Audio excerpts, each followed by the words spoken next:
welcome to Retro Logic. I am not Dan Caparillo. I am John Cummins, and I have with me a brand new co-host, Sam, aka Third Strongest Mole. So he will be our third strongest co-host. I am neither Dan Caparillo nor John Cummins. I am Sam Wagers. Hello. Yes. And we have special guests tonight with us, Drew Fisco from the Dads After Dark show. Yes. Also part of the Nintendo Dads conglomeration of podcasts. So you almost can't say family anymore because it just keeps growing. Like that's more than that. That's true. It's like a clan now. Yeah, we got like second cousin. You know, it's getting to that weird, like strange family reunion size of podcasts. And yeah, so tonight we're going to be talking a little bit about some collections, some remakes, and also GoldenEye. We're going to do a spotlight on GoldenEye. That's why we have Drew on here tonight. Just as a reminder, RetroLogic isn't just a podcast. It's also a retro game store. Visit retrologic.games to check out our growing inventory of clean, tested, and 100% authentic retro games. And now we have merch also. I've seen some cool little magnets that Dan just posted on the Discord. Feel free to check out our Discord as well. It's where you get to see all the brand new stuff that comes out. That Dan's I think I'm going to pick up one of those magnets. They do look pretty neat. That's like the thing lately. I've got a couple magnets for my fridge, and now I just want to fill it with magnets.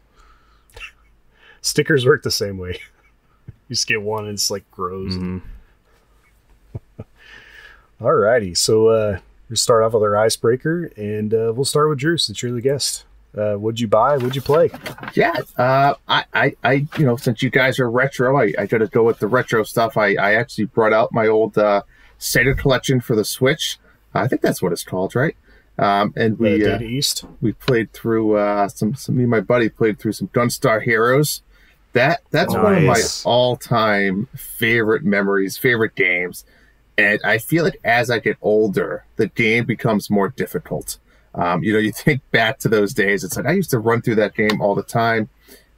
It's just a load of fun. That game never gets old. It's just, you know, straight up little shooter game, and it's a blast. You guys play this one? Oh yeah, that is probably the second after Streets of Rage 2 Sega Genesis game I ever played through all the way. Nice. I never had a Genesis, but I had a couple games on Wii Virtual Console, and that was one of them. Awesome. I don't know what really nice. What one of the best. Your guys' choice of guns were. I'm always the double flamethrower. That's always been my choice. But I like how you know it adds a little bit of layers, right? You can change up your gun mechanics a little bit. I thought that was always cool. Yeah, like you're saying, you know, those games always do get harder as you get older because you don't have as much time to get good with them, and you don't have that same reflex and speed that you used to have when you were a kid, and you know, Contra is the same way. Yeah, so I don't know. Try playing Alien Soldier, and then Gunstar Heroes looks easy. No, but yeah, there's always the one up, you know, example that the game that's always more difficult than the other. Yep. And then, you know, after I played through some Gunstar, we switched over to Sonic Spinball, which again is, I know that's kind of a, you know, some people not be big fans of that one, but I personally love Sonic Spinball. And I beat the whole game, played through the whole one. It was a blast. But it's only 4 levels, I think. But again, another classic game that I absolutely love. I just picked up the Game Gear version, which I have not got to play, and I won't get to play for a little while. Mm-hmm. I have the adapter pre-ordered for the Analog Pocket, but I don't have a way to use it yet. So like whenever that comes out, I've got some Game Boy games stashed, or Game Gear games stashed off to the side to play. But that's one of them. I'd have to assume it's the same game, right? Just a port over. They didn't make any changes. Oh, it's got to be just lesser graphics, and probably, boy, I hope the frame rate holds up. It's kind of a killer on that. Yeah, one. I agree. I also been playing Miitopia as part of the monthly mayhem that we put on over the Dads After Dark show. I'm enjoying it. I'll tell you what, my kids love it even more than I do. My wife secretly plays when I podcast and the kids go to bed, so I think she even likes it. She goes back and she plays the old levels, and I wake up in the morning like, how do we get an extra 5,000 coins? She's like, oh well, maybe I played last night.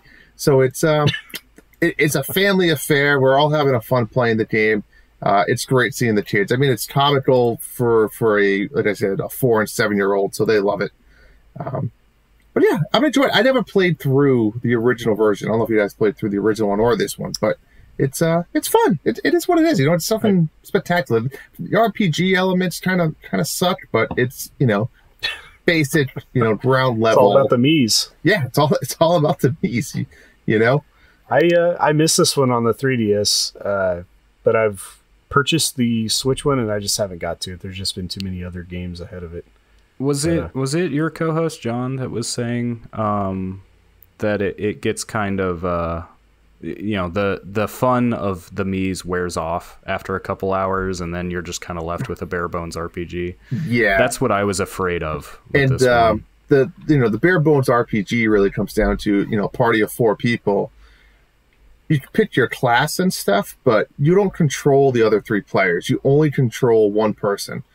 You can control, what class they are, what they look like, and spoiler alert, but it's not that big of a spoiler. That you lose characters over time, and you kind of have to restart, and it happens a lot. So it's like you can never just have that same group of people that you're constantly developing. But it's not about that. It's not a full blown RPG. It's like John said, it's about the Mii's. It's all about the Mii's. It's all about the Mii's. I haven't played it or the demo, but is it very similar to the Find Me mini game from the 3DS Street Pass? Man, I'm going to be honest. I don't remember. I played that, but it's been a long time. I don't fully remember that. It's similar, like where it's auto combat, and you just they have different colored shirts, which give them different. It's not elements or whatever, but just different kinds of attacks. Yeah. Certain bosses are weaker to certain attacks of different colors. No, it's not. So forth, so on. It's not even that in depth, but it definitely have different classes. Like you can be a cleric, you can be a knight, and then they started into more fun ones. I think my wife's currently like a flower. There's like an imp. There's a princess. And they all have different skills, and you can, when you're a main character, you can select, you want to do a normal attack, or do you want to do like a MP attack, and you have a mana pool that you have to drain from. So it has the basic elements, but I could see if you don't play with this with your kids, it's way too long and drawn out, 100%. So one more thing on it. How long would you say the game is? Has anybody looked this up? I want to say somebody said it's about 50 hours. Good gosh. Yeah. Of Mii's? Of Mii's. That's too many Mii's. Too much Mii's. It's a lot of Mii's. You get to a point where... much Mii's. I run out of names, right? So my daughters start naming them like Zoe 1, Zoe 2, Zoe 3. And it's like, yeah, you just run out of names. You run out of names of people. And I know you can get some from like online codes and stuff, but it really does seem to me like they're missing something without having the Street Pass like you did on 3DS. Because the original game came out well into the 3DS's life, where if you use Street Pass a lot, you would have just a huge collection of Mii's that you'd already sort of curated. Or even some of the Nintendo employees, like Miyamoto had his own Mii, and there was a Reginator Mii. Yeah, Reginator. Like you could get different ones. Like I could see where it would be more interesting to play the original at that point in time, where the Switch is so, for lack of better terms, divorced from the Mii's. Yeah, it's separated. Agreed. It's they have the load a Mii from the Amiibo, and I'm going to be honest, I'm not even sure how that works. I don't think I have any Mii saved to any of my Amiibos, but they do have the pre-generated Mii's that you could choose from if you choose not to, create from scratch. So those are the 3 options: create from scratch, choose a pre-generated one, or upload from your Amiibo. So it is. I probably spend more time making Mii's than playing the game. And then the last game I'll just touch on that I picked up on a whim, called Rise of the Slime. And if anybody out there knows what Slay the Spire is, it's a rip-off version. It's more of a kid-friendly-ish looking version. and if you don't know what Slay the Spire is, it's a deck building game, and it didn't necessarily meet what I was looking for. I probably gave it about 5 hours and just slowly fell off of it. You can get a pet. You can choose your deck build from the start on a melee deck, a fire, or a poison. And then you get a little pet that helps follows around that helps. I felt like overall the game was a little unfair, where it doesn't teach you a lot of the early tutorials, don't really teach you much on what you're supposed to do long term. And once you get to like the mini bosses, they have 200 health. You have about 40 health, and they're hitting you for like 15 to 20 damage. So like they're killing you in 2 turns. And maybe I'm missing something, but it is what it is. But I will say there's a demo out there, Rise of the Slime. If you like a deck building type game, like Slay the Spire, it's a simpler version of it. So. Yeah, and you said this is like a $15 game, I think. Yeah, I think it's probably yep, around there. Maybe. So if you haven't played Slay the Spire, definitely go play that first, because it's only like a $20 game. Yeah, yep, I 100% agree with that. Slay the Spire is great, though. I was going to say, it's a fantastic game. Yep. You know what it was is I've been playing a ton of Slay the Spire. I'm up around Ascension number 7, and I don't know. I wanted a little bit of a change. I like that combat style. This game looks fun, and but it was a miss. You can't win them all, right, guys? I mean, there's games like the not every game's Ages of Mages, right? Ages of Mages. That's right. That's won't even get into it. I'm a big fan of taking chances on some unusual games, especially when it comes to retro. And you have to do that with the mindset. Yeah, not every one of them is going to be great. 100%. And I commend you for being able to cut your losses and say, okay, it's been 5 hours. This game's just not good. Yeah, don't pull the other John and just struggle in there forever because you bought the game. I can't do that. Hey, listen, we all know I'm famous for playing some not so great games, such as Pine. And I play to the end when I can. If there's other games that are sparking my interest, I'll give like I did. I gave this game about 5 hours. The problem was with the demo. The demo teased me, and the demo was probably 20 minutes. So it's probably one of the shortest demos I've ever played. So in the demo, it's like, oh, this looks interesting. I'll give it a go. And then, once you dug more into it, I was expecting to develop it a lot more, but you pretty much was everything right in front of you from the beginning. So I like to play my games like a Netflix TV series. If I watch the first episode or two and it's not pulling me in, I'm done. Yeah, there's way too many other things on Netflix to watch. That is true. But yeah, that's all the games I'll bore you guys with. Those are some ones that were fun. Well, I'll let you go next, Sam. What have you played and bought? Well, retro-wise, I picked up 2 games in this past week. One is Big Sky Trooper. I don't know if you've heard of this. It's a LucasArts game built on the same engine as Zombies Ate My Neighbors. Nice. So that looked pretty interesting to me. It's a little bit different in the way it's structured, but it is essentially a top-down shooter type of game with like different power-ups and things you can collect and unlock. I don't honestly know too much about it. It hasn't arrived yet. This was an online purchase. I'm still waiting on shipping. But yeah, it combines that with like a sort of asteroid style game. So you're like this kid who's conscripted to fight aliens, basically. It's a very off the wall sense of humor, because I did watch like the intro. And this guy just promotes you to a 21-star general for being able to fill out a form. Oh, nice. But he's like, yeah, go fight the slime aliens. And every time you go to a new planet, you have to play like an asteroid style game to like fight the spaceships, and then you can land and explore and stuff. So cool. It looks cool. I'm looking forward to playing it. So I got to ask, guys, as a guest on, and being a big retro fan that I am, I have my own big collections. What are you guys' game of choice? I'd like to know, as far as, do you guys just buy the old school games, and do you have old school NESs and old school Super NESs that you guys are using some type of like emulators that play the old cartridges? What's your guys' everyday usage for all these? Because you guys are playing a lot of retro games. How do you guys approach this?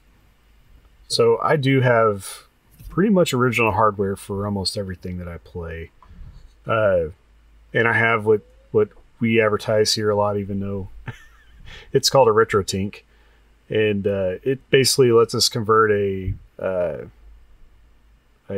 older signal into HDMI, and it still looks good on a newer TV. So basically, just whenever I want to play a game, I have all my consoles at the ready. I hook it into there, and I play it on my computer monitor. And then recently, I picked up an analog Super NT for my Super Nintendo stuff, and I also use a Super Game Boy through it, so I can cover Game Boy games as well. And you could stream it. I mean, Sam does a lot of retro streaming. Yep. So and they're just the analog is definitely, that's my area of focus now is Super Nintendo was already my favorite system. So now with the analog, I've kind of been on a surge of renewed interest in Super Nintendo games, especially ones I never even knew about when they came out. Stuff that a lot of it too, with my situation, I always had to share my games with my brothers. We're not even really sure who owns every individual game. So, that collection sort of stays. But now that I have my own hardware, I don't have to borrow everything. I can just say, hey, can I borrow Earthbound? I want to play through Earthbound. And I can take it and play it and stream it and then put it back in a couple months. So that's really nice. And then I recently picked up a Super Game Boy as well. Yeah. And that's one of my retro games I've been playing is Donkey Kong 94, because once I sort of thought about it, I'm like, I haven't played a lot of Game Boy games. I got the Game Boy late in its life. It was a Pokemon machine for me. Yep. So, stuff like Donkey Kong was I never even thought. There was some random stuff I picked up at for super cheap. Some of it wound up being valuable. I still have Revelation the Demon Slayer, which is a pretty pricey Game Boy game as Game Boy games go. But very cool. You can't even play that on your Super Game Boy because it's a color cartridge. That one's a black cart. That's a dual. Oh, that's right. It actually has a special border in Super Game Boy too. I tested it.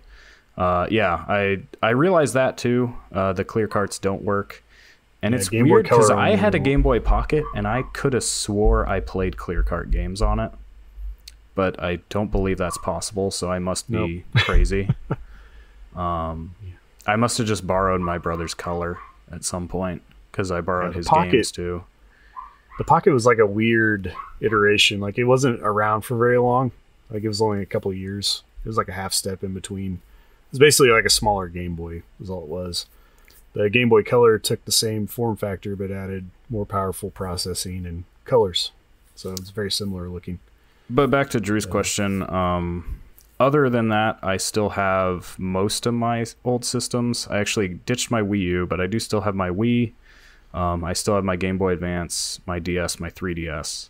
I sold several of my 3DS games, but I do still have the system, and I'm glad for that. And I don't have something as fancy as a RetroTink. I have a very basic cable, so the picture is not great, but that does at least let me convert to HDMI to put stuff through a capture card. So that's when I streamed Odama, that's what I was using then. Very cool. No, I always wondered. I mean, I know I try to bust out my NES, and I have two NESs, but I just still feel I try to play some of those games that are a little bit longer. And when I say longer, 3 hours on an NES, it's hard to get through it without something happening. You know what I'm saying? Whether it starts freezing or something happens. So just always curious. I love busting out my old NES. It's frustrating setting it up knowing that there's a chance I might be halfway through a game and it's going to freeze on me. Yeah, you might go through and clean out some of your carts really well and clean out your NES. Maintenance on those old consoles is key. You're going to definitely want to do that stuff. And is that something with the NES? Because I haven't had that with the Super Nintendo. I've had games that don't want to boot, and usually they just need cleaning. I think it's more of the NES specific. I think it's just the way you load those carts. It's something to do with it, I find if you use the Game Genie with the NES, there's a better success rate, believe it or not. I don't know why, but you would think that would make it worse because you're adding another connection. Yeah, I don't. Maybe maybe it's a tighter connection. I've noticed that with the Super Game Boy is that a lot of the time stuff will boot because it will refuse to, like, I'll try a couple times and it won't start up, and then I'll just pull out my Game Boy Advance and be like, see, it works on this. What's the deal? Yeah, exactly. Exactly. Multiple connections at that point. Yeah. Not to derail. I'm sorry, guys, but I thought that was no, you're fine. Question I wanted to. That's a good question. Learn about. All right. Yeah. The other game I picked up was a game called Tin Head. This game I got on Steam for dirt cheap. It's normally $6 and it was on sale. There's quite a few of these that I've wish listed because I'm just kind of curious about them. I'm not really desperate to play them, and it's an emulation on Steam. This is from the same publisher that put out the Steam release of Dragon View, which was a game I played through recently that I actually enjoyed quite a lot. And their releases on PC are kind of bare bones. It really feels like you're just playing on an emulator. And as a matter of fact, this one, I had to jump through some hoops just to get it to start up. At least going through troubleshooting, I wound up running through Windows 8 compatibility mode. Not sure why, but I did get the game to run. So I'm less happy with this one than I am with Dragon View so far. But yeah, this game was originally for Genesis. But this version does seem to be based on the Super Nintendo port, which was unfinished. Pico Interactive, the publisher, bought the rights to it, and they actually also make a Super Nintendo reproduction cartridge that you can buy from their website. They do this with a lot of games, actually, so I find that interesting. They release digital PC releases alongside made-to-order reproduction carts that will work on original hardware. Which is an interesting strategy that you don't see a lot of. Usually you would assume that if they release it one place, they don't want to, compete by releasing it somewhere else at the same time. Yeah, competing with themselves at that point. But are they, though? Because those are two very different markets, I think. There's people who want to play on original hardware. I noticed, too, from their site, you can actually order, like, complete in box or loose if you want a reproduction cart, and you can actually save some money if you just want the cartridge. So makes sense. That's kind of interesting, and it's always nice to have the options. Seeing how their PC offerings play, I'd be interested to see how their reproduction carts work. From the pictures and everything, it looks like a Super Nintendo cartridge. It's got to be better than those sketchy eBay listings, but I don't know. I haven't bought one yet from them. Yeah, I was saying earlier before we started the show that I would almost have to guess that it would be the same quality as the one you're getting on Steam. Like, I don't know why they would have two different versions. If they had a good version, why wouldn't that be on Steam? Well, because they have the original hardware to run it. It wouldn't necessarily have to be. It would almost have to be different because it wouldn't be just a file for an emulator. They would have to do something so it could actually interface with your Super Nintendo. That's true. But anyway, Tin Head, kind of an interesting game. Another one of those action platformer mascot games that sort of fell into obscurity. Made by Microprose UK. So this is the outgrowth of Sid Meier's company, Microprose. They opened a separate office in the UK, which never really produced the hits that the original Microprose did. And they wound up folding eventually, and that's why Firaxis exists now. But yeah, kind of interesting. It's, you're this robot that can shoot these like ball bearings out of his head. And you actually have three different like angles for your shots that are your three different face buttons. So you've got jump, and you've got the ability to shoot straight ahead, to shoot diagonally up, and to shoot a bouncing bullet. So that's kind of an interesting approach to that formula. What I did play seemed a little hard, and the controls felt a little wonky, and I think it's the way he jumps. His jump trajectory is weird, because he just sort of starts to drop steeper at the end of it. And I could not get over that. But I only played the first level, so I'll go back to it later. Yeah, to me, weird jumps always kind of kill games for me. It's always the hardest part to adapt to. And it's the thing that only Mario seems to get consistently right. Well, and you know, that it brings on the question is, are these jumps really bad, or has Mario just trained us for characters to jump in a certain way, you know? Well, I think especially when you play like older games, where you cannot control your direction you're moving in midair. Like you play the original like Ghouls and Ghosts, and or even Castlevania is another one. Oh, Castlevania is horrible because a jump is a commitment, and I can appreciate that to an extent because it heightens the challenge of the game. It forces you to really think about when to jump and where to jump. But it is a reason that those games are so hard, and it's a reason they're very frustrating to people who have only played Mario. Yep. It also generates a lot of cheap deaths, so at the same time. That as well. Yep. Awesome. So you got some things you played also, right? Yeah, so I have, as I do every week now, been playing Earthbound. I just got done streaming that on Twitch. So I'm about halfway through the game now, going through it at a good pace. It helps that I've played through this game multiple times and know what to do, even without looking at the player's guide. So yeah, you can catch me streaming on Twitch Tuesdays at 7 o'clock if you want to hang out and see some Earthbound, see some love for Earthbound with all the people in chat there. Now, Sam, don't hate me. I've never played Earthbound. But that's not surprising. But here's a fun fact how rare it is. I own the NES card, SNES card. I bought it for played it? I bought it for my wife, who was a huge Are you keeping it fan. sealed? What's that? Are you keeping it sealed or something? No, it's in a cardboard box in the basement. Okay.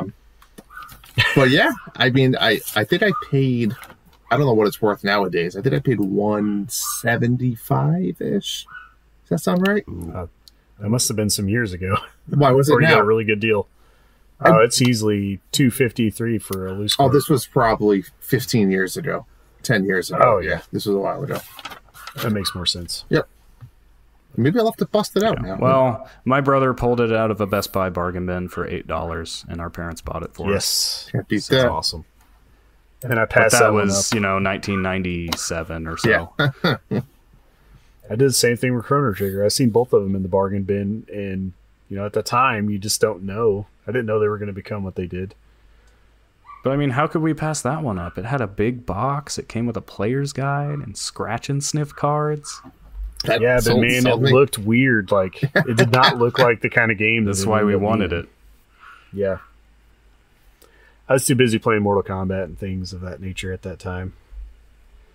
Earthbound was not too appealing whenever you got fatalities and people shooting ice out of their hands. And as I said before, too, the other retro game I've been playing is Donkey Kong 94. So I'm getting a good ways through that. I just beat the ship level, which is World 3, I think. Really impressed with that game. It's just one you could have fooled me and said it was just Donkey Kong, but on Game Boy, but it's so much more than that. It's great. I really appreciate how much love it gets. The hype is real. Donkey Kong on Game Boy. Looking at it now. Especially on the Super Game Boy. So it's essentially the original thought you play as Mario or Jumpman. But it starts out, the first several levels are as in Donkey Kong. You've got the steel girders, you jump over the barrels, but then the game just keeps going after that. You get to the ending, Mario and Pauline walk towards each other, there's a little heart that forms, and then Donkey Kong just gets up and jumps and sends Mario flying back down and carries Pauline away. And you just keep going through all these other levels. And they introduce new little gimmicks, like there's bridges you can build and switches you can activate. Not every level is one screen. They're bigger than one screen because this was a Game Boy screen. Yep.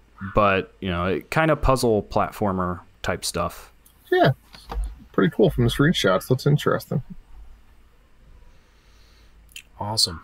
Well, I'm going to fly through my things and not talk a whole lot about them. But I picked up a Game Gear lot, as I kind of talked a little bit about earlier.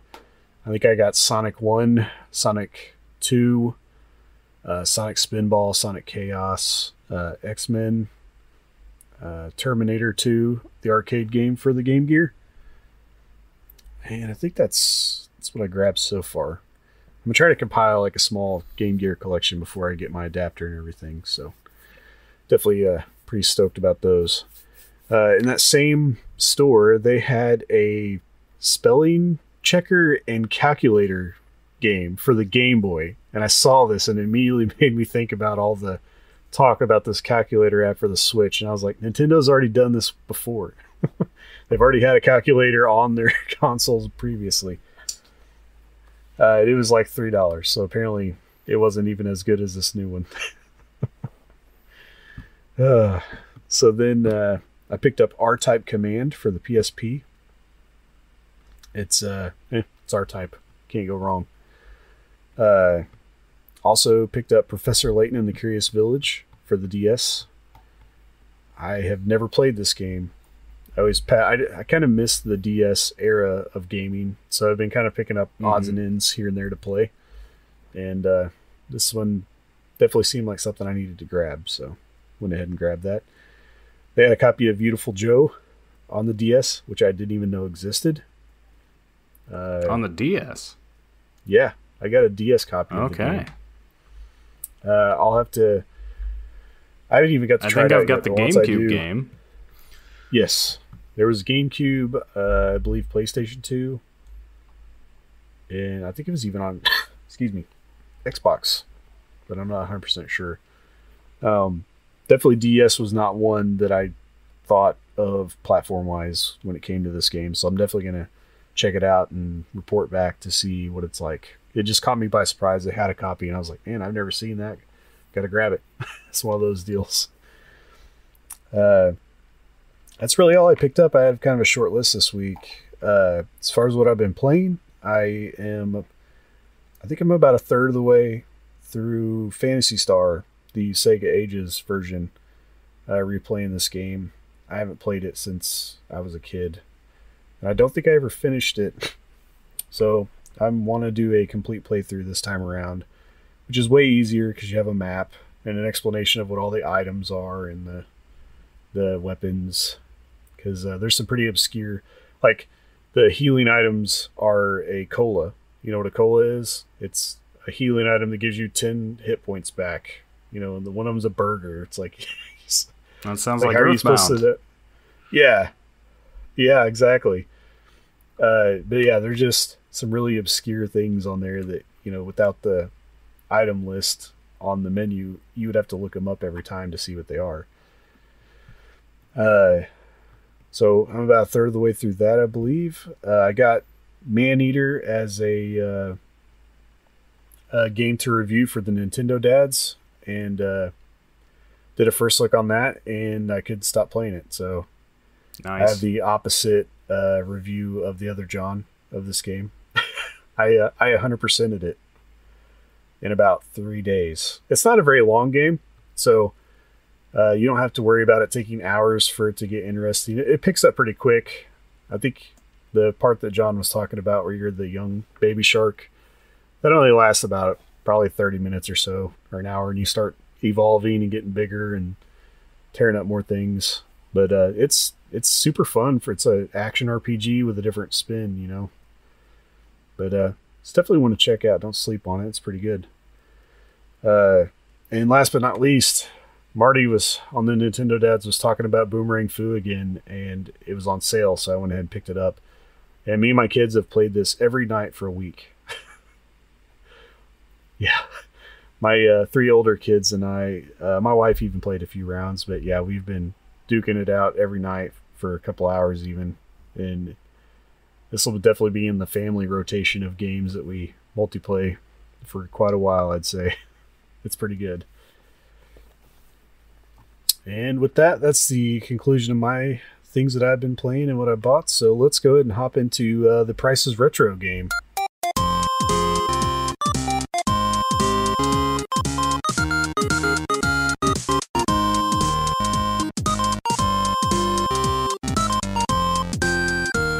All right, Price is Retro. I'll do a little bit of an explanation for anyone who hasn't listened to the podcast. We all have prepared a list of retro games. We've assigned the cost from pricecharting.com to our list, and we will say whether it's loose or complete, or with the condition that it's in, and we will each have to try to guess the total cost of these lists. And I have a calculator that I will run all the numbers through, and at the end of the game we will have a winner of who is closest to the dollar amount of the total of the lists. So I guess we'll let Drew go first since he's the guest. All right. And you will just list your games off and we'll take us some stabs at it. Sure. I'm going to tell you right now, all of the games I went with are loose. This is where I'd make a dead after dark joke, but I will not. So the first one, in retrospect to the reason I'm on tonight, I'm going to stay simple, maybe even easy, and I'm going 007 GoldenEye for the N64. Got to show a little respect to why I'm here. Awesome. So now, are you guys?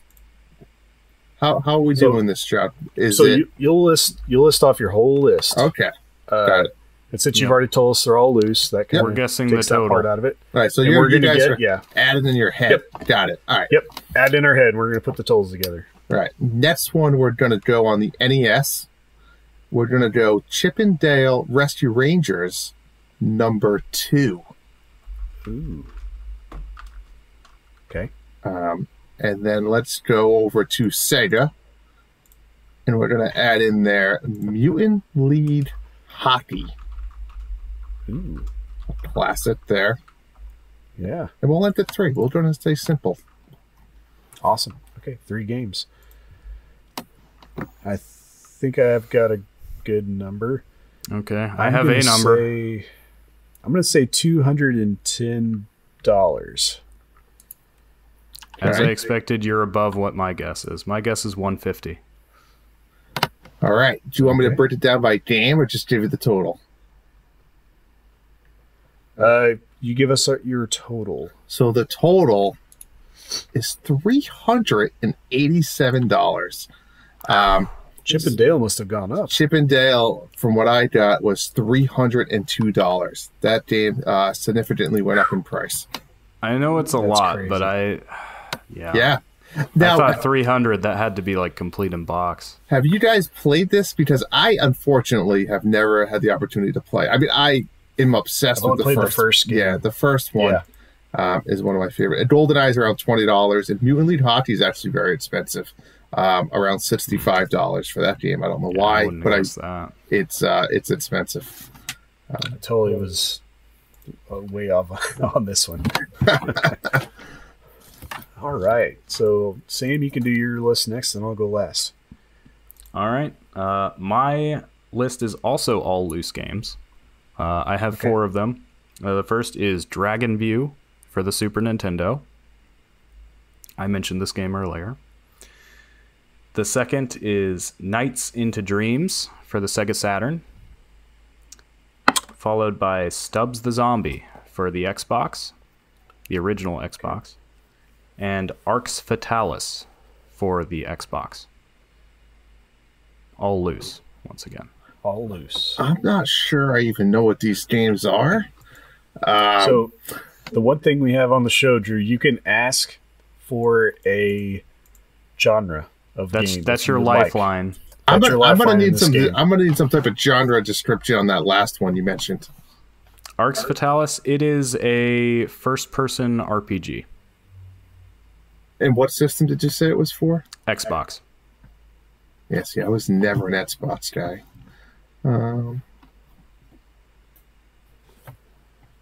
I'm not even sure what genre I could give for Stubbs the Zombie. I'm familiar with simulation. Yeah. All right. Easy. All right. If you got a number, I mean, I have a number. I'm not sure if it's good, but that's all right. Mine's going to be way off too this time. I'm going to just go with something simple here. $128. All right. I'm going to go with $250. You are almost dead on there. The total is $252.88. Wow. Nice. Well played. Well played. So I can give the breakdown now. I can give the breakdown now. Dragon View is $118.34. Yeah, this is why I bought this on Steam. Knights is $30.39. Stubbs the Zombie is $71.16. I didn't know it was that high. Okay. Arx Fatalis is $32.99. I knew Stubbs was one of the more expensive games on the Xbox. Well, my theme too is all of these are games you can buy for very cheap on Steam. No. So unless you're a collector like you guys, there's no need to go buy it. Even the collectors every once in a while will take a cheap Steam game when your pockets get a little shallow. Yeah. Okay, so let me. I will go last with my list. I looked and I didn't see, and Dan didn't drop off any listener lists, so it's just going to be us three tonight. All right, so my list this is a Drew theme for the show tonight, but 007, The World Is Not Enough for the PlayStation 1 complete. So does that mean what? That just means with the box, with everything? Yeah, it's going to come with the manual. Jewel case and the manual. Okay. On a PlayStation game. 007 James Bond for the Atari 2600 loose. 007 James Bond The Duel for the Genesis loose. And 007 From Russia with Love for the PSP complete.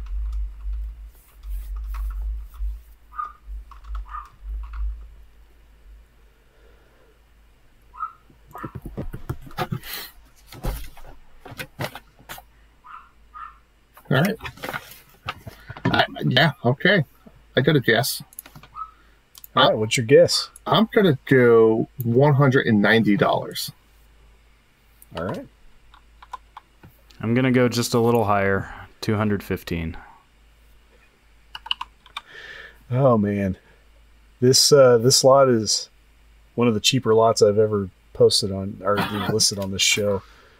$54. You get all these fantastic games. You know, I figured, especially Bond games and shooting games like that, older ones are so cheap, but I said, he's got to throw some curveball in there. There's going to be the Atari game or something that's going to be a curveball. See, I've been playing long enough that I realized I was lowballing everything, especially when anything complete comes up, because I'm the type that will just refuse to pay that much. I'm like, I don't need the box. I don't need the manual.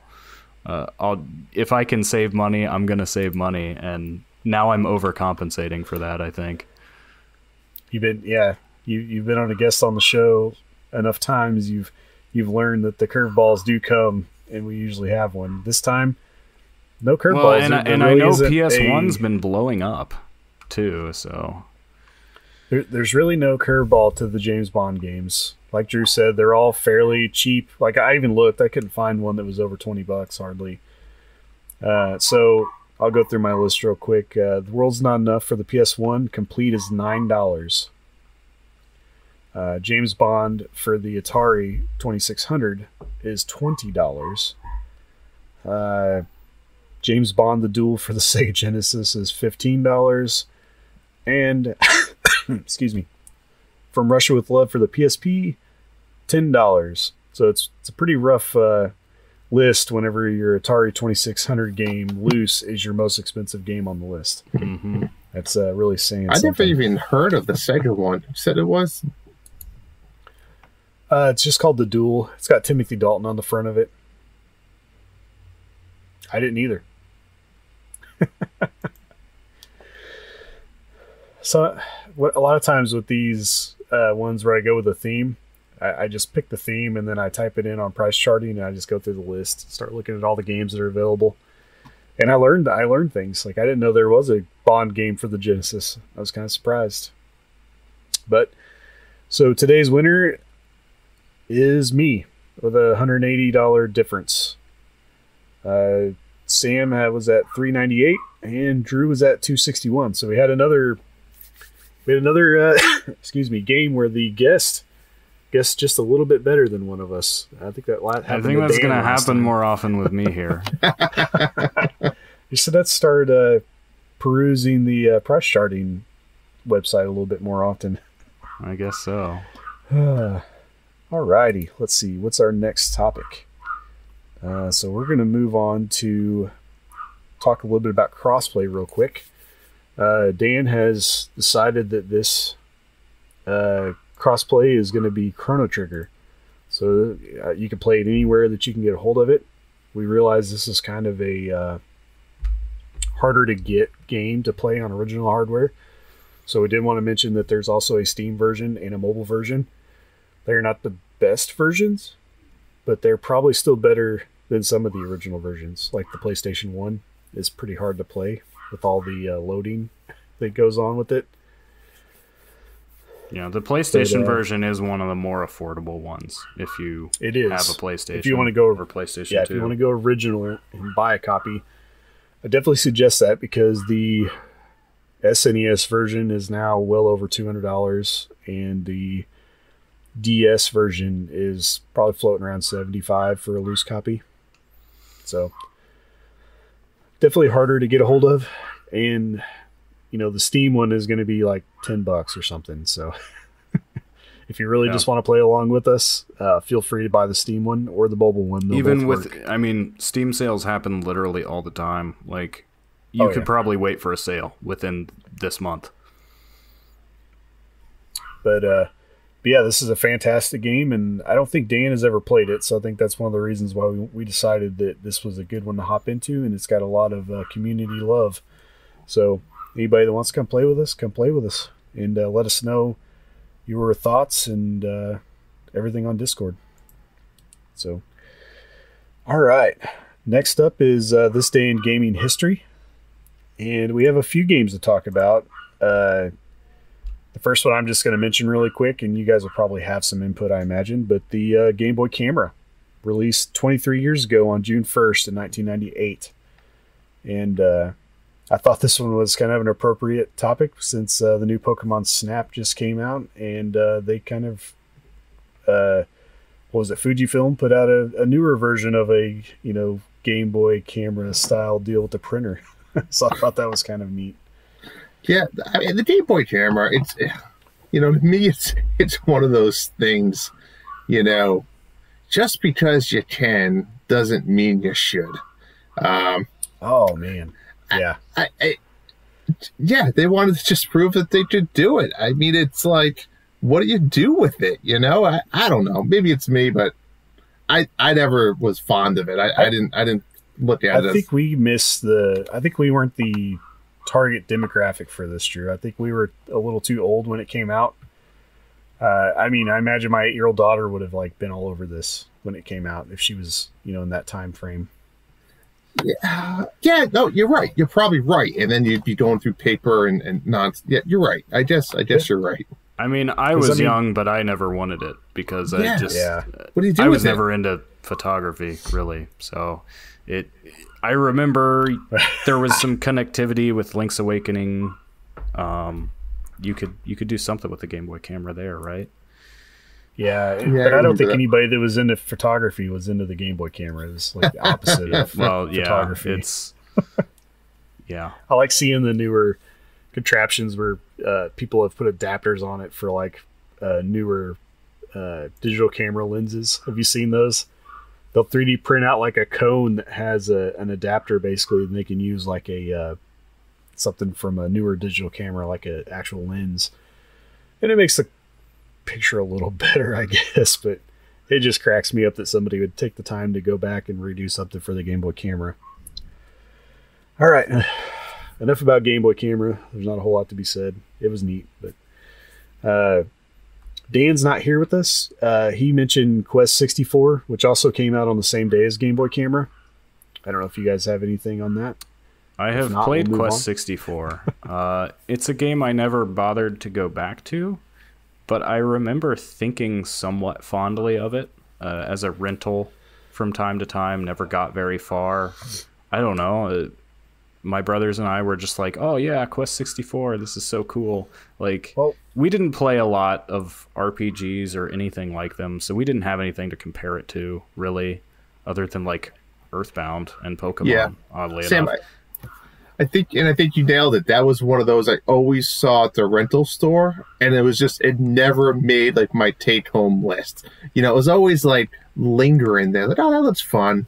And then you think about it, and you're like, nah, you know, the Johnson, I'd rather play Mortal Kombat or some shooter game, or, you know, you're right. It's just, it was just always there, but never played it. Well, and it's not a game people regard very highly, is my understanding. No. Particularly as one of the few RPGs on the N64. It just did not scratch that itch for anyone. Yeah, and it's not a very complicated RPG. Like, I think that's one of its drawbacks is like people were wanting. You're a party of one for starters. Yeah, N64 owners were like, you know, probably salivating at the mouse for an RPG because they just were non-existent on that console. And I think that's really what drove a lot of people to go get a PlayStation. You know, at that point in time, or even a Saturn probably had more RPGs on it at that point. So. Well, and Final Fantasy had left the Nintendo platform for the time, so. Oh yeah, and Final Fantasy VII was probably very strong at that point on PlayStation. So, but anyway, just thought I'd mention it. Drew, you're gonna tell us a little bit about Vigilante 8, which also came out on the same day as these other two things. Yes, it was a big day. It did came out for PlayStation, but I'm going to cheat a little bit because it eventually came out for N64, as well as eventually Game Boy Color, which actually I didn't know about. But yeah, N64, I actually played the PlayStation version as well. Vigilante 8, if you don't know, is pretty much Twisted Metal. I mean, everyone knows or has heard of Twisted Metal. It is a combat type, I don't know, what do they call this genre? It's not a combat racing game. It's your cars, but it's death matches with cars. It's like a demolition derby. Yeah, that pretty well. Except the cars can shoot things. Yeah, exactly, right? Yeah. And yeah, you can pick up all different types of, you know, homing rockets and mines and all that other good stuff. But this game is a blast. This, you know, the N64 era as a whole was like a couch co-op, you know, memory bank for me, where this was one of those games that, you know, yeah, you could play this for hours with your buddies. And, you know, it was fun to play with the different characters. They all had their unique special weapons and style. I distinctly remember there was like a UFO level. And you can unlock a UFO to be a playable character. Yeah, the game had no business being as good as it was for some reason. You know what I'm saying? It was just... No, it's very simple. It's simple but fun. Yeah. You could play for hours and hours on end. But, yeah, Vigilante. I think Sam, you were saying there was a sequel, right? I did not play any of the follow-up. The Second Offense, I think is what it was called. Okay, yeah. I did see that there was the same people made kind of off the same engine for Dreamcast, Star Wars Demolition, which I did not play, but I believe it was a similar type of game. It was. Did you play that one? I did play it. Okay. So same concept. I never owned it, but yeah. Yeah, just combat. This is a sleeper game. Combat vehicles. It's I funny didn't that even remember this game until you started talking about it. And I'm like, oh, I did play this at a friend's house. Mm. It was fun. It is fun. But I never got a chance to really, like, go deep into it. Yeah, they did have, like, a story mode and stuff. But, again, the fun was sitting on the couch with your buddies and just, you know, playing death matches, as one would call it. But, yeah, Vigilante, it's funny you guys asked me to look into this one because I actually was thinking about this the other day for whatever reason. I saw a picture of it or something. But, yeah, fun game. Yeah. Well, speaking of great couch co-op multiplayers, let's go ahead and talk about our spotlight game, GoldenEye, for the N64. The whole reason why we brought this guy on here. So, I don't know about you guys, but GoldenEye 64 was the first, you know, real couch co-op first-person shooter that I had played as a kid. And I mean, it was everywhere. Like, I remember this game came out, and like you go to school, and all the kids were talking about it. You know, it was that strong presence. And it just blows my mind, you know, that when you look at the sales numbers of GoldenEye compared to like a current game sales numbers, it's not really that high. There wasn't as many 64s out there as you originally thought, but it just seemed like everybody was talking. Like, it was the draw of attention at that time when it came out.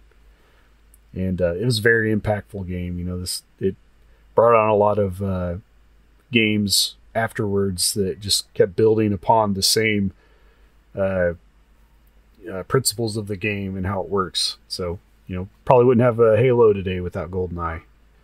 So, or any Call of Duty games or anything like that. So, well, and that was such a big thing for the N64 too, was just couch co-op. I mean, it was really, in a lot of ways, the only thing it had on PlayStation besides Nintendo properties, was the fact that out of the box you had 4 controller ports. And the 4 like almost even games that shouldn't even have multiplayer modes did have multiplayer modes, just because that was sort of what this is. Like Donkey Kong 64 had a multiplayer mode. And it wasn't bad. It was not a bad multiplayer was not bad. Game. For being a tacked on effort, you know, to a massive single player game. Conker's Bad Fur Day was another one that had a great multiplayer game mode to it that just gets overlooked completely because of the story mode of the game. But there were so many different cool game modes on that. Mm-hmm. Yeah, and I was looking at the numbers now. So GoldenEye was the number 3 best-selling game on the N64. A little over 8 million copies. And they made $250 million on this game. And we were looking over a link today, John, and this was like a game that turned into be so much more than they originally planned, right? It was kind of like a rookie team of devs, go make this movie video game. The whole deathmatch idea was kind of added last minute. There's some amazing stories and facts about this game in reality. But did you see the one where it said there was a time they were thinking about reloading would have to be used the Rumble Pack? The Rumble Pack, Imagine that, like, that game would have sucked. No one would have, if that was like, no. Yeah, it would have destroyed an already weak controller. You know, the joystick would have been the last thing to go out. You'd have been destroying that connection on your Absolutely. Rumble Pack. Absolutely. But yeah, this game there's so many memories back to the couch co-op where, and this game actually has a ton of unlockables and features within the game, right? They had all like the different modes, or you'd play Tiny Bond and paintball and big heads, but it was very, very deep from that perspective, right? And then again with the multiplayer mode, 20 different weapons they had. There was a lot going on for an N64 game at that time, and of course, if you're a James Bond movie fan at all, this was like pretty good game when you look at it from a movie to video game perspective. I mean, they followed the storyline. They captured it well. Pretty good, you know. And even the controls, I thought the controls were always super smooth. And again, I just remember, we used to play this game hours and hours and hours on end. Like proximity mines were always my favorite. You gotta find the right spot to put them. And we would get to the point where we were so good, we would know where people would hide them, and you could shoot them from a distance and set them off. And there's just so many different strategies and different types of game styles you could play. But what an amazing game. Something I have to ask, since you mentioned controls. Yeah. Did anybody here ever play with 2 N64 controllers in the single player mode? No, I'm not sure why I would. It gave you dual sticks. You could use one controller to control your view and use the other controller to control your character. Really? Yeah. I guess I never did it. Never thought of. No, I did not. I didn't know that was possible. Yeah. You'll have to look it up on YouTube. There's, it's the it's the way a lot of people try to play it now because it was found out you can do it. But yeah, you basically create a dual stick control form with using 2 controllers. So it worked out pretty neat. And Sam, you said you didn't have GoldenEye as a kid, right? Yeah, this is probably the game that made me aware that I was sheltered because everybody was talking about it, and I was not allowed to have it or play it. I was 5 when this game came out, I believe, 97, right? Yeah, yes. And my parents were, a little stricter than most in that they did say, no, T for teen is off limits because you're, under 13, and they largely held to that until I was like 12. And I mean they were at least like attentive enough to ask like, okay, well, why is it T for teen? And the thing they were concerned about blood a lot of the time. They were concerned about blood, violence, and swearing, pretty much at that level. And GoldenEye was not super bloody. Yeah, but it had the rating. It was and shooting. We didn't insist on the point much. I mean, the other thing too being that by the time I really even it had kind of come and gone before I was that plugged into, oh, this is a game I could be playing. I didn't really realize or think I was missing out on a whole lot until it was already pretty much old news and most people had moved on to something else. Perfect Dark. Yeah, I mean, again, I remember, of course, you always had like the no op jobs, right? And we always played, I don't know about you, we always played No Cave. The cave was a very dark level. Sucked. It's just... Yes, it sucked. The TVs weren't TV good enough. Just couldn't handle it. Couldn't handle it. You didn't do slappers only matches? Oh yeah, we've done. Yeah, remember the knives only matches. Knives only. You would.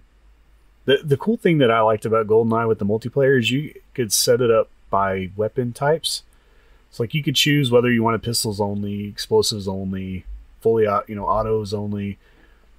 That's something that really doesn't exist in multiplayer shooters nowadays. Like everyone gets every type of gun, and I think it was kind of neat that they added that in as a way to let people develop their own rule sets, and you didn't have to if you try to do that in today's deathmatch type games, it would just have to be the honor system. Like, don't pick up that gun. People would boycott. No way to do that. Imagine like Fortnite with no snipers or something. I'm not a Fortnite guy, but I think online changes it.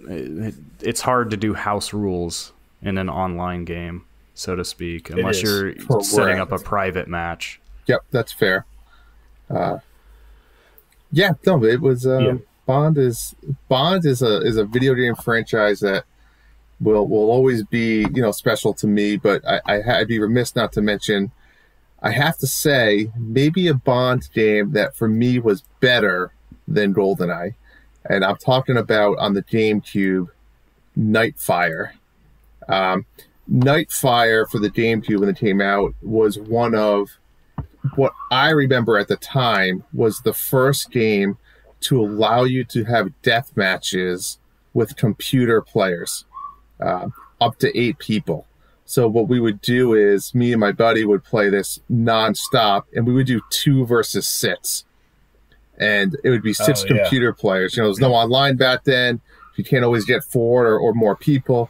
And we just had a blast. There was capture the flag modes, and they had really good deathmatch designed levels for these things. So if you wanted to play capture the flag, it was almost like 2 forts / castles on the opposite sides of the maps. And the flag's located on the top, and you have to go and get it. One person would hold up the fort, the other one goes try to get it. So Nightfire for the GameCube, it was one of my... I probably played it the most. I don't think the game was as good as GoldenEye, but I probably put more hours into that, and I put a lot of hours into GoldenEye. So that's saying a lot. I don't know if you guys ever played that one, but that was a good one. I actually didn't play that game, but now are you talking specifically just the amount of bots you could have? That was the first time you played a game that had that many? That many, as well as I'm trying to think though, like GoldenEye and some of the other games that you couldn't play against computer bots and death matches. You could in Perfect Dark. Okay, so that maybe was the Perfect. first one I remember. I'll be honest, I wasn't a Perfect Dark guy. I never really got into it, so that's possible. Maybe that was. Man. Yeah, I missed it I'm out. generally not a shooter guy, so I just don't meet a whole lot of. I don't meet a whole lot of people that played GoldenEye that missed Perfect Dark because they, it was just basically the same game but with a different story, and everything was, it was towards the end of the N64's life cycle, and it took advantage of the expansion pack, so you got a lot more features. You could add bots into the deathmatch modes. Had way more different types of gameplay modes for the multiplayer, and it had the coolest thing ever that you could store your personalized stats on your memory card. Like everything from how many steps you took, how many kills you had, how many deaths you had, how many rounds fired, like just all these different stats you could keep on your memory card. I remember that was the coolest thing. You'd take your memory card over to your buddy's house, pop it in, and then you just continue playing multiplayer, and it would just rack up the stats on that, on that playthrough as well. Mm-hmm. Yeah, no, that's awesome. You'd have your deal comparing stats and all that stuff with your buddies. I must have just been too tied up playing GoldenEye still,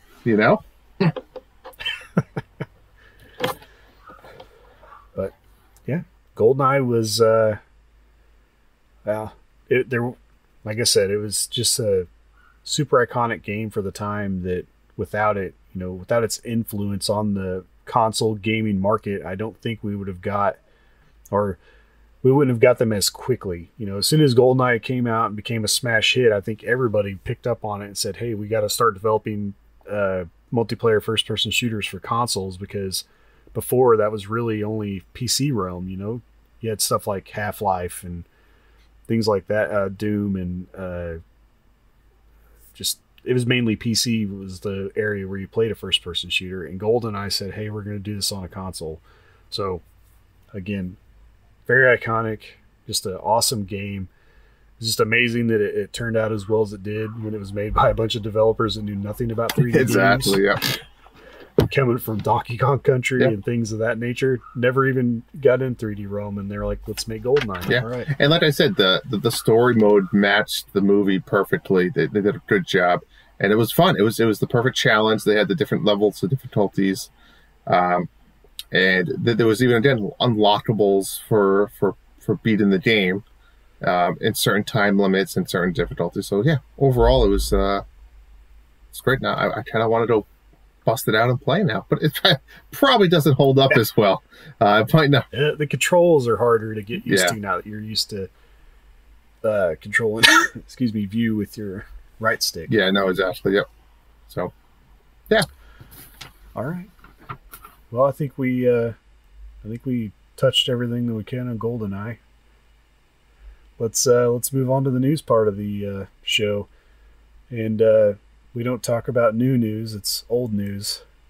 So, the first thing we have on here is the Dragon Quest III HD 2D remake was announced. So, this is a remake of a 30-year-old game, or almost 30 years old, and it it takes the graphical style of like Octopath Traveler, if you're familiar with that, and just kind of puts it into Dragon Quest.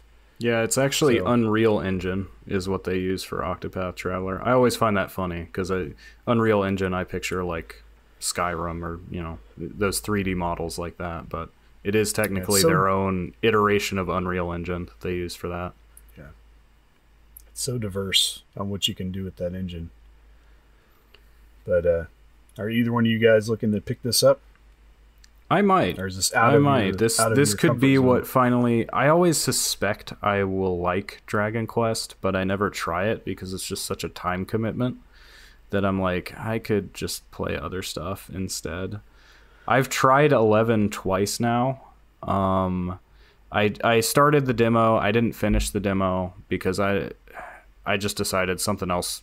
I forget what. Something else was coming out. That game came out in September when like 50 games came out. So I was like, I'll just put it off. And then it came to Game Pass, and I'm still waiting for them to fix the PC Game Pass version because you can't use a controller. And that game does not work well with a mouse and keyboard. I mean, it works, but you can tell it was designed for a controller, and it's just driving me nuts. So I'm still waiting. So maybe I'll just play Dragon Quest III instead. Yeah, if not, I highly suggest the Switch version of the Dragon Quest XI, because it's very good. And knowing you and how well you digest RPGs, don't let the long playthrough hours get to you, because I think Jesse on Nintendo Dads, I think he said he put like 110 hours into this game to finish it, and I did it in like half the time. So yeah, it seems like there's a lot of like mini games and side quests and stuff that you can skip. So it's not just that you have to grind, it's just that there's a lot of, like 100% is going to take forever.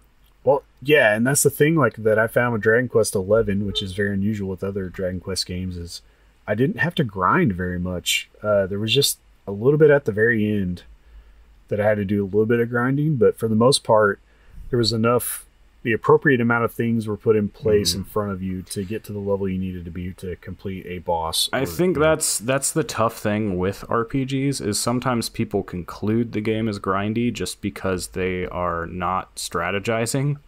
And you always can brute force. Areas. Unless you're at the very beginning or the very end of the game, you can always brute force by level grinding. That's not always the most fun way to play, though. No. Not for me. So, and depending how well the game rewards you for thinking outside the box, that can really make or break. Yeah, but with the remake, I see people calling for like literally every RPG from before the year 2000 to be remade in this engine. And I don't know how I would feel about that, because they'd all start looking the same. Yeah, as somebody who likes Octopath, I want it to still feel distinct. And even looking at this, like, you can tell it's Dragon Quest, but you can also tell it's using that same, just because all the sprites are like the same dimensions, especially like the character NPC sprites. They look very samey to Octopath. So I don't know that I want that. I still want an Octopath 2, and I don't want this to like spoil it for me, so to speak. I am looking forward to Triangle Strategy as well. Yeah, that game was awesome. The demo for it was, but yep, I plan on picking this game up. It's a given for me. I pick up all Dragon Quest games when they come out. But yeah, definitely. I know that there's some chatter going on about 1 and 2 also being done in this engine, and I'll pick those up again too, as well. These games are like Mario for me. I own them on pretty much everything. When they get re-released, I've got them on the DS and on the NES and Switch, and just everywhere where they come out. But yeah, I'm with you. I hope we get an Octopath 2 and not just a whole flood of these older 16-bit generation RPGs redone in this style. All right, the next thing on the list is Sonic Origins. This will bundle Sonic 1, 2, 3, and Knuckles and Sonic CD all together in one package. And if I remember right, this is the first time we've got 3 since GameCube or earlier. 3's been kind of missing from all the collections for quite a while now. Well, so yes, and Dan seemed to not believe me. I bought the Steam version of the Sega Genesis Classics collection last year around Christmas on the holiday sale, and that does have Sonic 3 and Knuckles. It's not on the Switch version or the PlayStation 4 version or any of those other versions. Excuse me. Yeah, I wonder if that's a port of like the PlayStation 3, the Sonic collection. So the history of the Classics collection is a little weird, and I didn't dig too deep into this, but it started the way they handled it on PC was different because that's where it started. And they released games in waves, and you could buy them a la carte instead of buying them as a bundle. So games came out, they would keep adding games to it. I think it was even called something different. It was called like the Sega Genesis Hub or something. It's essentially an emulator that you can just buy games to load into. And they put in Sonic 3 at one point, and I think they delisted it later because of some kind of issues that are presumably what's prevented Sonic 3 from being re-released later as well. But then when they listed the whole thing together as a bundle, it snuck back in somehow. The Echo games are also music. They were cut from later editions too. Yeah, I think someone mentioned something about the music being the issue here, and Dan did give us a little bit of a so Michael Jackson apparently contributed to the music for this game, and then there was some hold up with he didn't like the way they had. Because he probably composed music on normal instruments, and then when they had to turn it into Genesis chip tunes, he didn't like the way it was. And that's just how they sounded. It says some of the Genesis, well, I think there was a few games that he did for the Genesis. Moonwalker. Obviously. Well, right? Obviously. But I would have to probably guess that Echo was probably one of them as well. Excuse me, like you mentioned. But it looks like there was just issues. Like you said, he wasn't happy with how they turned out whenever he heard them on Sega hardware, which is a very Michael Jackson way of doing things. It had to be perfect. But anyway, this collection comes out, and it will have, like we mentioned, some games that have been missing from the console collections for a little while. I don't think you could get Sonic CD anywhere either. Like, that's a new addition to this collection that you don't normally see, because most of the collections are like Genesis only. Yeah, I do find it weird that they're bundling this again, because it's like we already have like 2 other ways to get Sonic 1 and 2 on the Switch. Like it kind of feels like they're sort of sneaking this in as like, well, if you want Sonic 3, you're going to have to pay this price because we're also giving you Sonic 1 and 2, and you're going to have to pay for those again. Yeah, and I really doubt these are even going to be the Ages versions, which is the definitive version of Sonic now. It's got all the extra stuff they've added in to improve the game. And these are probably just going to be straight up ports from the Genesis all over again, just like the Genesis collection we have today. But yeah, I haven't played Sonic CD, so they might actually get me to buy this because I don't have a Sega CD and I don't plan on getting one. Sonic CD is actually, let me check. I think Sonic CD might be on the Steam version as well. Oh, okay. But anyway, it's Sonic Origins 1, 2, 3, Knuckles, Sonic CD. It's coming out on upcoming consoles, so go get it if you like Sonic, if you're a big Sonic fan. I can take Sonic or leave Sonic a lot of times. I don't know what it is. As I have gotten more into the Genesis, I've actually resented Sonic more because now I realize there are good Genesis games. Oh, yeah. And I was only told about Sonic before. Yeah, I agree with you guys. I mean, Sonic is just, it is what it is. Like I said, I love Sonic Spinball, but it is what it is. Because it's a pinball game. Exactly, it's not a Sonic game. Yeah, I'm torn. All right. There's no difference. All right, so at this point, we're going to take a break, and we'll see you guys here in just a minute.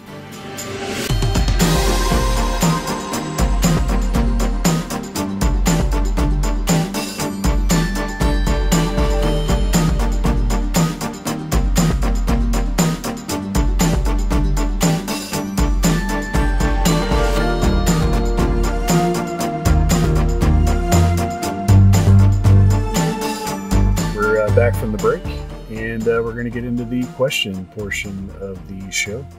And the first question came from 16-Bit Nomad, and he says, saw this on another forum and thought it would be an interesting one for everyone here. What's an embarrassing video game confession? One of mine is I actually liked Too Human for the 360. So I'm going to read through some of the answers from the Discord, and then we'll let everyone here on the show talk about theirs as well. $2 Hero says, I've talked about this in a few different places, and it's been my cross to bear for decades now. My biggest confession or guilty pleasure is my unironic appreciation for Superman 64. It's indefensible. I cannot justify it. The game is awful, but when it came out, I loved it. Let me be Superman. And that was good enough for me. That's the beginning and the end of my argument for the game. It also makes no earthly sense, but I cannot bring myself to hate it. So that is a big one, because Superman 64 is regarded as one of the worst games of all time. Let's see. Flightsy here from Discord says, everyone says Skyward Sword was too handholdy, but I remember when I got it from the library, I got stuck. Which libraries rented out Skyward Sword? That's what I want to know. I think my local library does games. Really? Mine did too. It was great in the Wii U years because nobody checked them out. Wow. Yeah, that's why I never owned that many Wii U games. I just got them all from the library. They picked up a library card. Let's see. Jason Lee from Discord says, I remember getting stuck very early in the Dooku tree in Ocarina of Time. I mean, like 30 minutes of being stuck. I'm not certain, but I think I didn't realize fire would burn the spider webs until I did it by accident. We've all been there. We've all been there in some form. Especially if Ocarina of Time is your your first Zelda game. You're gonna get stuck in a lot of areas because that's it's just a big puzzle. The whole game is. I got stuck in the Forest Temple for years, and I had the player's guide. So, well, the issue is I had to quit midway through, and I was like at one of those points in the dungeon where if you get warped back to the beginning, it's really hard to retrace your steps there. So, yeah, that's I got stuck in Jabu's belly. I don't know. I can't remember where. It's confusing. It's kind of amazing there. Yeah. Like, excuse me. Everything's pink. Like everywhere you turn. Like I couldn't find the exit to a room or something and got stuck in there. And I just remember getting frustrated and turning it off, not going back for a very long time. So I have a very similar story. All right. So let's see. This is TX Trey, or Texas Trey, I guess. I've never really thought about saying his name out loud from Discord. It says, I rented Ocarina of Time and got stuck at the same place in the Dooku tree for a whole 5 days of the rental. Never went back to the game after that. I played Ocarina of Time on the day it released in 1998. I'd played Zelda 2 on NES and Link to the Past on SNES before, but that Ocarina of Time was altogether different. Let's see, Chris HL94 Rewind. Did he change his name to Rewind now too? Can't keep track anymore. I can't either. He's all over it, man. He's gonna get that game brought. You know what? For sure. I told my co-host John the other day. I said I was a big fan of NHL '94. I played a ton of it actually on the Sega. I said, but his hype is so high now that if it comes out, I feel like I'm just going to be disappointed. I'm going to go. It's not going to hold up. I think that we're also not going to see Chris for like a year. Like if it comes out, he's just going to disappear. That's true. Except we'll know exactly where he is. Yeah, he's playing NHL '94. That's it. Anyway, Chris HL94 Rewind says, I used to play football games with my friends, and no matter what the console, I would find the worst way to lose. Close second has to be how much I suck at first-person shooter games like Halo or Gears of War. I don't know what to tell you, Chris. You played too much NHL games. You just didn't get that first-person shooter love. That's right. Those are games you have to put a lot of time into to get good at, and that's for anybody. That is true. All right, we got one more question. No, wait, sorry. I forgot. Now it's time for us to answer this question. So we'll let Drew go first. I don't know. Come back to me. I can't think of a confession. I don't really have. I mean, you guys know all the crappy games I play. I don't need to hide it. He plays Ages of Mages, but he's proud of it. I'm proud of it. I beat Pine to the completion before the update patch. Proud of it. I guess not even a confession, but maybe an embarrassment is never played a Metroid game. Never played one. Don't really have an interest. Simple as that. You're killing me. Sorry to disappoint, but I guess that could be a confession. That's me, but Prime. What's that? So you're not... Me, but Prime there. I know people regard it so highly. And I'm actually... Well, technically I played a little bit of... It was actually a library rental. Library borrow. I got the trilogy and played the start of the first game on it. Okay. Didn't get very far. Didn't really care for it because it was a first-person shooter. At least that's how I still thought of it. I'm curious to try it again because it's probably... If there's a first-person shooter I can like, it probably is Metroid Prime. Mm-hmm. Other than Portal. If you consider Portal a first-person shooter. I like that one. Yeah. If it gets the trilogy like we're rumored to get, you'll have to go back and revisit it with some hopefully better controls. I like the GameCube controls pretty well, but again, I think it would benefit from having 2 sticks for movement and view. So yeah, I mean, something to look forward to. I wouldn't put that in the bag. I don't think we're ever getting a remake of those 3 Primes. I don't think the fan base is big. I could be wrong. I don't think the fan base is big enough for Nintendo to invest resources into remaking those games like they would have to do like they did for Skyward Sword. I think there's a big investment in changing the control mechanics, and I don't think the bang for the buck is there. Personally. Yeah. Historically, no. Yeah. These games never sell like gangbusters. I mean, Animal Crossing, one game has outsold probably every Metroid game put together. That's fair. So, and Nick has played more than anybody. Yeah. I don't know if I'd ever say never, but I don't. People are so confident in it because they just keep repeating it, and it seems more credible. Is it the same? That's not rooted in reality.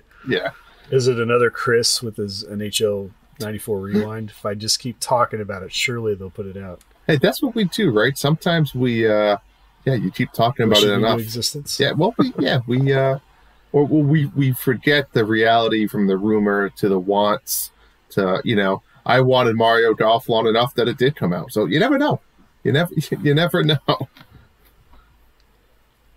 I'll go ahead and go next on mine. I think probably my biggest one that I'll be judged for confession is that I never played through Mario Galaxy, which I know is like a big Mario. I think I've played every other Mario. I don't think I finished Sunshine, but I played quite a bit of it. Sunshine. But Galaxy, never. I think I've played the first world and then fell off somewhere. I don't know what it was. Well, I don't mind so much about that. I won't judge you, John, but I will judge you about Sunshine. That's one of my favorites. Should have just kept that one to yourself. No, that's another one of those control ones that. It's tough to go back now. It is. Control. It's tough to go back now and play it. I agree.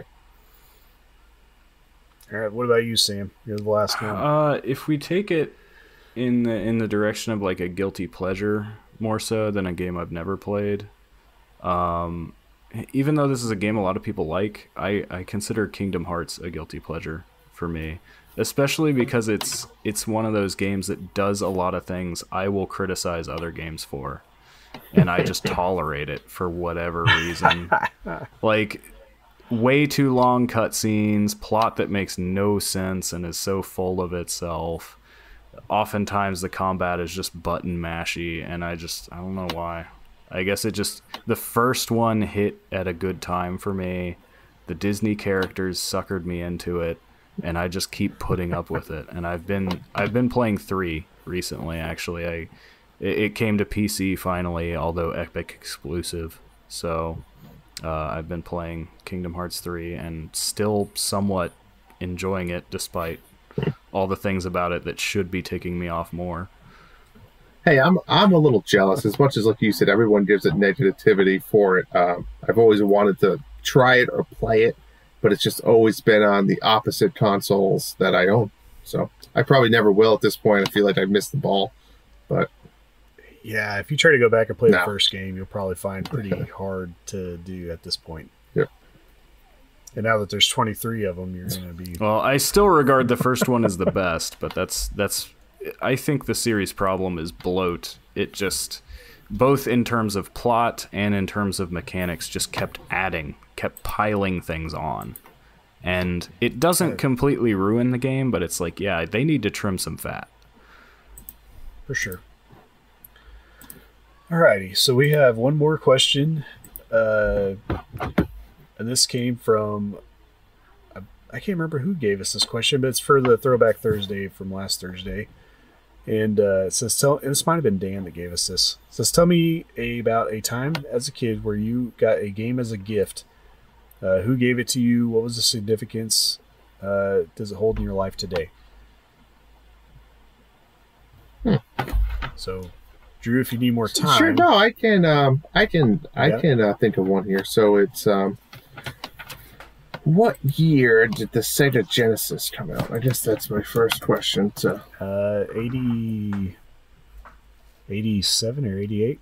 Was it the Genesis? No. Oh, was it? Okay. All right. Yeah. So, wow, you're right. I must have.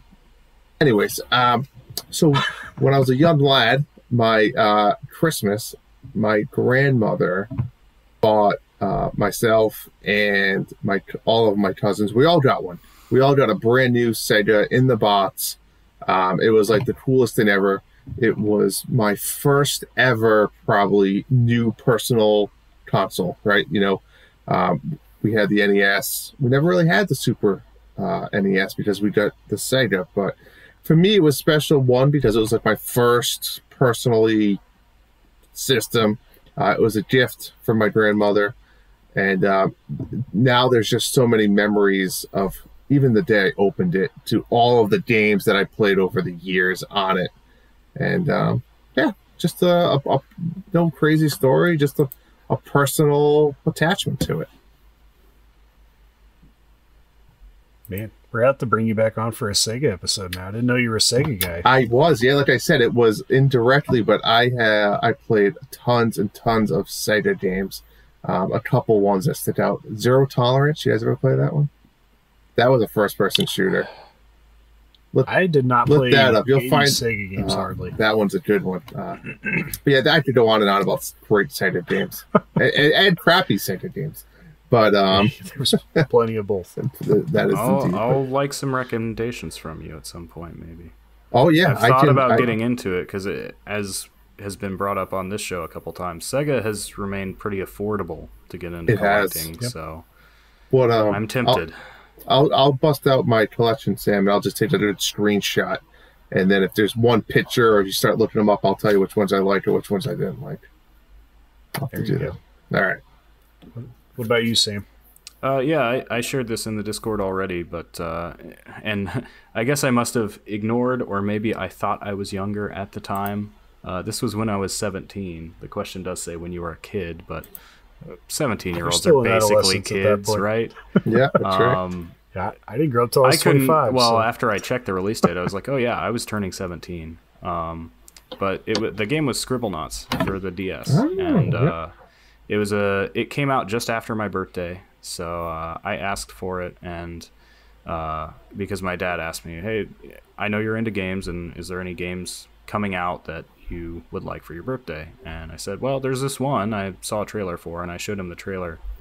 And more than anything, it's just the fact that I could tell he was impressed by the game, and it almost changed how he thought about video games in a small way.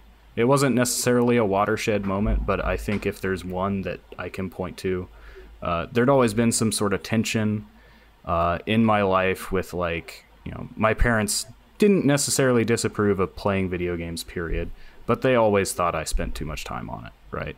Always like, oh, well, your grades are low, so let's not play video games. That will fix the problem. Or, you know, it just, it was, and especially for my dad, it was just something he, didn't relate to. If I was into baseball, he could relate to that because he loved baseball too. And obviously he knew arcade games from his time growing up, but the idea of like spending hours playing a game was just kind of absurd to him, But all three of his sons were doing it, and it was kind of frustrating for him. Like, oh man, I want you guys to do so many other things and be successful in life, and you're doing this. But just showing that to him, and he's like, oh, this is like a game that, like, it's kind of educational sort of, but it's fun, and it's about solving puzzles, and it's not. I think he developed that kind of gut reaction of like, oh, games are just because people want, glorified violence and simulated whatever, and there's no value to them. And he like immediately clicked with him that this was a game that was going to, encourage me to think, and that was a good thing.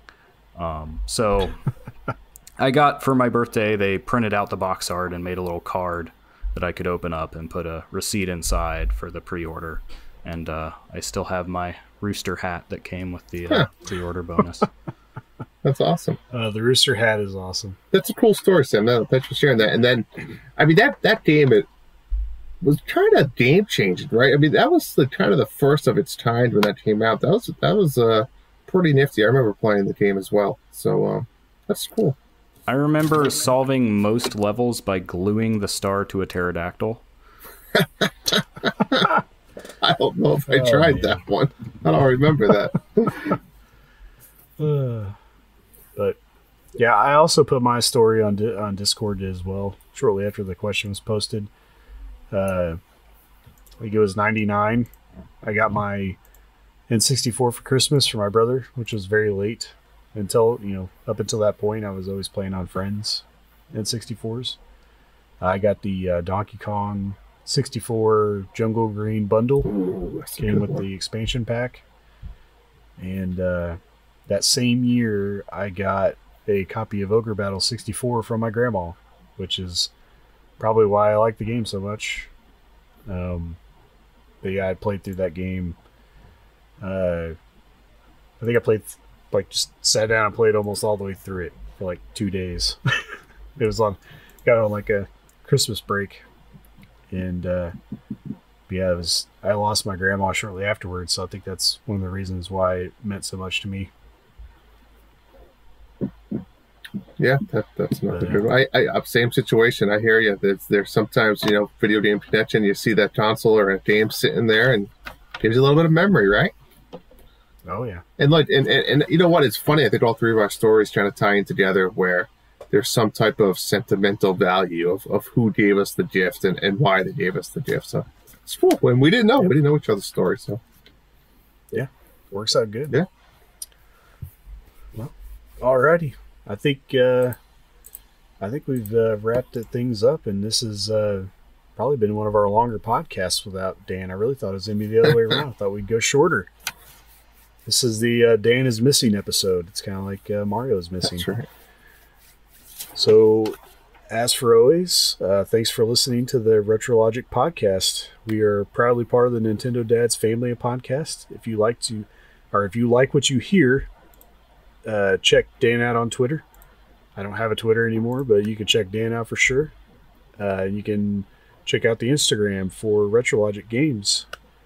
You're also welcome to jump into our 100% friendly, non-toxic Discord community.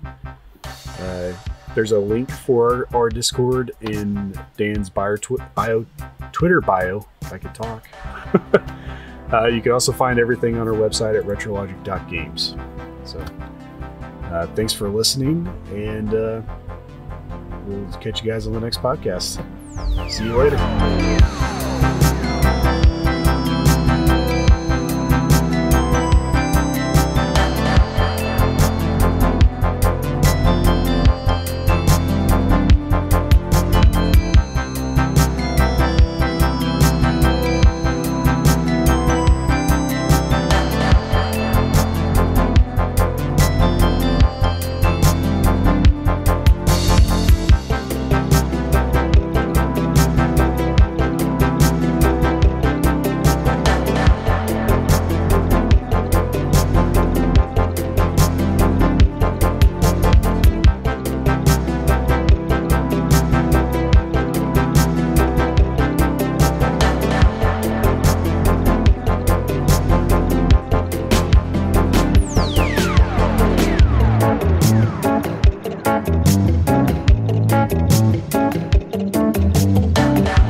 talk about Retro Rewind because I don't think, excuse me, we've selected a game yet. I mean, we could select a game right now. Dan gave us the we'll keys to the podcast. We can do whatever we want. He did. Spanky's Quest. Spanky's Quest. We could do it, and then he'll just have to go with it if you absolutely want Spanky's Quest. I'm off. I mean, I kind of do, but no, it's my first night, man. It's my first day on the job.